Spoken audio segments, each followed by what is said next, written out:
প্রাচীন এক মহারানী হঠাৎ করে এক দেওয়াল দেখতে পেলেন। দেওয়ালটি পার হয়ে তিনি এক খাদ্য গুদামে পৌঁছে গেলেন। ঠিক সেই সময় এক লোক হাতে ইনস্ট্যান্ট নুডলস নিয়ে সেখান দিয়ে যাচ্ছিল। ক্ষুধার্ত মহারানী সঙ্গে সঙ্গে ইনস্ট্যান্ট নুডলস ছিনিয়ে নিলেন। তিনি তৎক্ষণাৎ তা খেয়ে ফেললেন। আধুনিক খাবারটি তার খুব পছন্দ হলো। এরপর তিনি সেই লোকটির দিকে একটি সোনার ইট ছুড়ে দিলেন। তারপর তিনি ইনস্ট্যান্ট নুডলসের দুটি প্যাকেট নিয়ে গুদাম থেকে অদৃশ্য হয়ে গেলেন। লোকটি মাটিতে পড়ে রইল হতবম্ব অবস্থায়। সেই বিশেষ দরজার সত্যতা যাচাই করতে লোকটি একটি পানির বোতল ছুড়ে দিল। সে অবাক হয়ে গেল যখন দেখলো যে পানির বোতলটি গায়েব হয়ে গেছে। তখন সে বুঝলো এই দরজাটি সময় ও স্থানের সীমা অতিক্রম করতে পারে। সেই বুদ্ধিমান লোকটি ঠিক করলো আধুনিক সামগ্রীর বদলে প্রাচীন ধনসম্পদ কিনবে। সে মহারানীর জন্য নানা ধরনের খাবার তৈরি করলো। মহারানী ও তার সৈন্যরা আধুনিক খাবারে মুগ্ধ হয়ে গেল। হঠাৎ করেই মহল এলাকায় তুষারপাত শুরু হয়। সবার গরম পোশাকের অভাব ছিল। মহারানী তাকে কিছু প্রাচীন বস্তু দিলেন। লোকটি তাড়াতাড়ি করে হাজারখানেক গরম কাপড়ের সেট সংগ্রহ করে দিল। এরপর সে ওই প্রাচীন বস্তুগুলি একটি প্রাচীন সামগ্রীর দোকানে নিয়ে গেল। সে একটি প্রাচীন মুদ্রা পেল যার মূল্য ছিল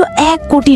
অবশেষে সে সেই প্রাচীন বস্তুগুলো $80 কোটি বিক্রি করে দিল। কিন্তু মহারানীর মহল তখন জলের দূষণে আক্রান্ত ছিল। সবার জরুরি ভিত্তিতে পানীয় জলের দরকার ছিল। তাই মহারানী তড়িঘড়ি করে সেই সময় দরজা দিয়ে ফিরে এলেন। তিনি সেই লোকটির সাহায্য চাইলেন। লোকটি সরাসরি বাথরুম থেকে একটি পানির পাইপ টেনে বের করলো। মহারানী সেই পাইপটি প্রাচীন যুগে পাঠিয়ে দিলেন। তারা পরিস্থিতি দেখতে আবার ফিরে গেল। তাদের প্রচেষ্টায় কলের জল প্রাচীন যুগে পৌঁছালো। সেই দয়ালু লোকটি মহারানীকে সম্পূর্ণভাবে পানি সমস্যার সমাধান করতে সাহায্য করলো। সে মহারানীকে বিনামূল্যে সিমেন্ট ও ইট দিল। সে তাকে একটি জলাধার তৈরি করতে শিখিয়ে দিল। সৈন্যরা এতে খুবই উত্তেজিত হয়ে উঠল। কিন্তু তারপরই মহলের শত্রু সৈন্যদের আক্রমণ শুরু হলো। মহারানী আবার সেই লোকটির সাহায্য চাইলেন। লোকটি মহারানীকে বুলেট প্রুফ জ্যাকেট ও গোপন অস্ত্র দিয়ে দিল। মহারানী ঘুরে দাঁড়ালেন এবং প্রাচীন যুগে ফিরে গেলেন। শত্রুর মুখোমুখি হয়ে মহারানী একটি আধুনিক মিশ্র ধনুক ব্যবহার করলেন। 500 মিটার দূরে থাকা শত্রু সৈন্যদের পরাস্ত করতে তার একটি মাত্র তীরে যথেষ্ট ছিল। শেষ পর্যন্ত মহারানী সফলভাবে মহলের